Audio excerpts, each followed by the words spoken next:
Go. What are your jobs? Your day jobs? Well, Josh and I work at. We're full-time musicians, man. We work at Barnes and Noble. Okay. Part time. That's an important detail. Wait. My main source of income is substitute teaching during the school year, and then I work at a restaurant. I've worked at a restaurant for 3 years now, and it's sort of my summer job and somewhat a nighttime job. Okay. You know, when the money's not rolling in with the band. Yeah, exactly. Okay, 2 fun ones. If you were trapped in an elevator Oh no. with 2 artists, one being the one you would want to be trapped in an elevator with, and one being not one you don't want trapped in an elevator with, who would they be? Artists who can paint an open elevator door. Can they be dead or alive? Yeah, they're alive. Who wouldn't I want to be? Oh man. I once got trapped in an elevator with my grandma. Does she write songs, Mike? She was cool though. She was cool. She's alright. If we're talking, well, as far as like, who would I want to be trapped in an elevator with? It's kind of like the who would you want to have lunch with kind of thing, like living or dead. Yeah. For me, it would probably be George Carlin. I would. Okay. If I could go to any concert, and I do consider that a concert, or if I've seen him twice. have you? I'm jealous. Nice. I would. There's so much when you talk about like influences and just like inspiration that I would list him near the top, and I would just love to have a conversation with him, and he would probably make me feel so stupid. Mm-hmm. But that would be number one. Like if it was you can't go anywhere, talk to me. I would absolutely pick George Carlin, and I guess if we're sticking with the comedy thing, if I had to be, I would probably.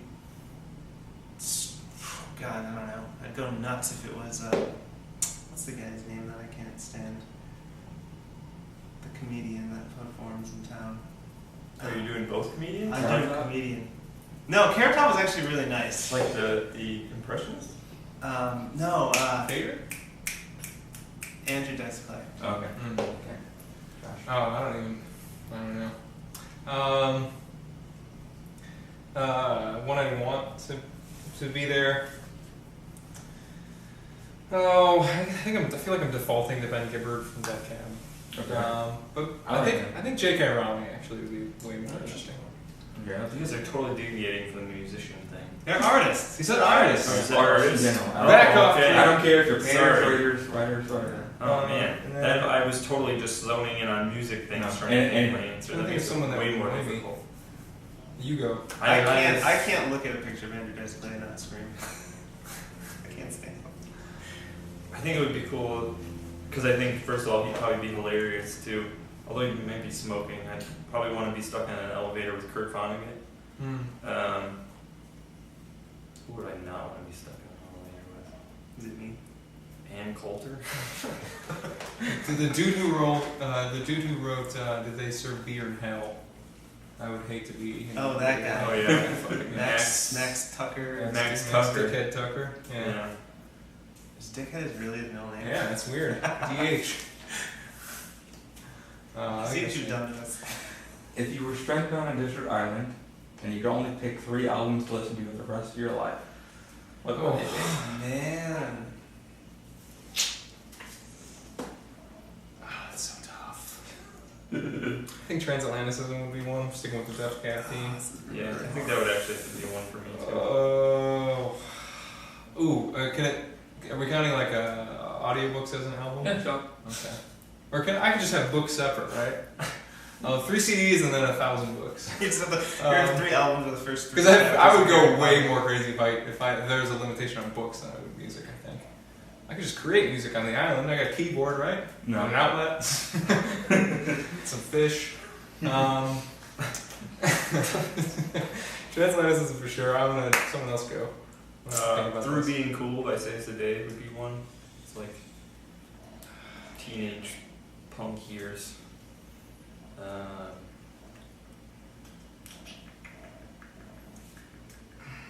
I would have a selection. Futures by Jimmy Eat World, probably I'd have to do. I would have some sort of greatest hits of the Temptations. Okay. I would probably take one of the Carlin albums, maybe You Are All Diseased, and I would take the soundtrack to Avenue Q to keep it lighthearted, to make me laugh, because it's one of my favorites. Singing about surviving. Yeah, Avenue Q is one that I listen to that, and it's a musical that is done with puppets, and it's kind of, off-color humor, but it's actually about someone that graduates with an English degree and goes and lives on Avenue Q in New York City, and it's sort of them trying to discover themselves, and the whole point at the end of it is like, what do I do? What's my purpose? And at the end of the play, he goes, I know, I'll take everything I've learned, I'll put it all together, and I'll write a musical. And everybody's like, that's stupid, whatever. And it's something, obviously, it's relatable. One of the characters works at Barnes & Noble. And, but I listened to the soundtrack, and just that kind of lightheartedness, but they're actually saying, like, pertinent things. And I wrote, like, 3 songs after listening to that. It was very inspiring to me. But I would definitely have that, because at least it would make me laugh while I'm waiting for an airplane to save me. Okay. Yeah. Okay. And one more. What are your short-term and long-term goals as a band? Short-term goals to promote very well and play a very good set at the Cosmo. We just booked that on September 4th, so that's short-term. Long-term, it's just we want to make a career out of this, regardless of what that means. It doesn't necessarily mean any particular level. But long-term, we want to be able to do something like this, and have the opportunity to talk to you, talking about music. Just enough to live. Yeah, just make it so we don't have to work Barnes & Noble. That's we don't have to. We can live modestly. I always reference Jerry Seinfeld was asked what his favorite bit was with his career, and he said it's really hard to say. He's like, it's like whatever one gets me to the next one. He's like, it's like asking you what's your favorite breath of air. It's just whatever one keeps me going. And I think about that when thinking about the long-term goals of the band, is that if whatever, like long-term, you're talking about 5, 10, 15 years, if in any of those time periods we're still answering questions about Avalon Landing, then it means that we're doing something right. Because there's some motivation to continue doing it. And it doesn't necessarily have to mean you're seeing the successes pile up, but maybe it's just something in you that you say as a creative person, or as what I'm working on, what I'm writing, I still feel a need to do this. And that would really be the goal. And I would love to see the band get as big as possible, and get to as many people as possible. It doesn't need to be, frankly, the whole fame thing sounds like it could be a real headache, so it's like, but it's more just about continuing what we're doing so we have that outlet, and that we could try to pour ourselves into, get the music to as many people as possible. Hey, if I don't have to work at Barnes & Noble and we could travel around and play music to people every night, that would be fantastic. Make it your career, what defines you. When you are 10, 15 years down the road, oh, that's Mike, he's a musician, he plays in a band, is kind of the long term. And the other short term, I think, would be to develop some of the material that we have floating around, both in the practice space that we've actually begun to put down in demo form, and the pieces that are still floating around. Maybe that's even just in our heads individually, or that we've dabbled in months ago and need to revisit and push the thing forward. So, because now Reside is the foundation that we want to build on. And that's could be short term or long term. There's no timetable on it really. Thanks, guys. How's the coffee? How's the coffee? It's very good. Thank you. He makes a mean cup. I think I make the strongest coffee It's in the angry. house. Right.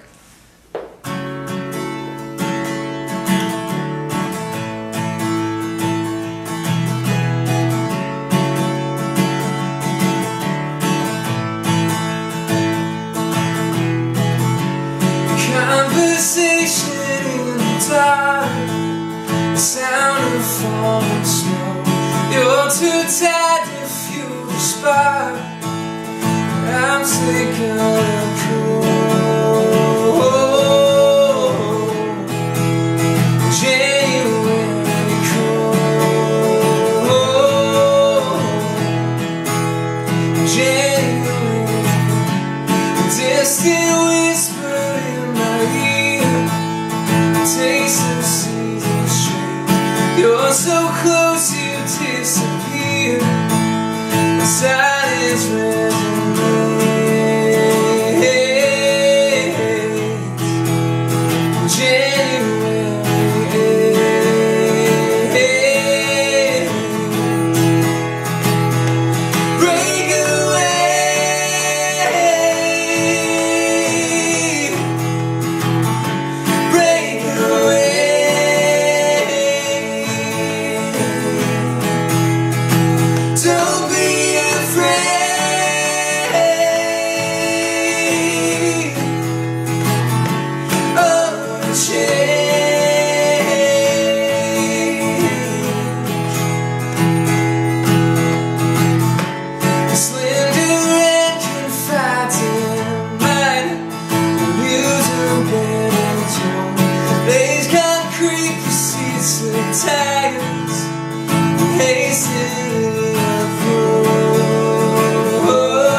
Desperate for the winter, so I'm kicking at the trunk of an autumn tree.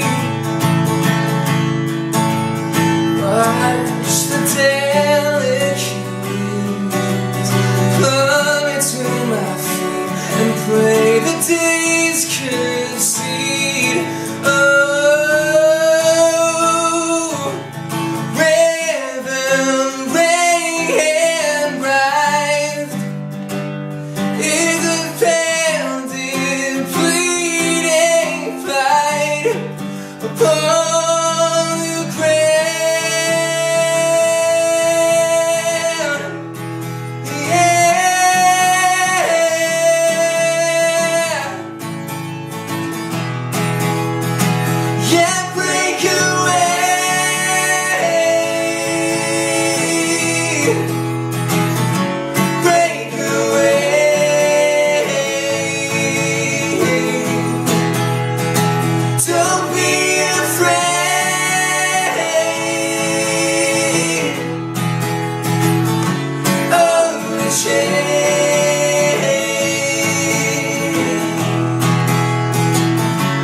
You good, Mike? Yeah. It's just gonna be me in the beginning, right? You're not gonna play. Yeah, I'm just doing like the choruses. Okay. The bridge. Did you want to cheer, Clayton? Because Better. okay. You feel better? Yes. Alright, ready to try? Yeah.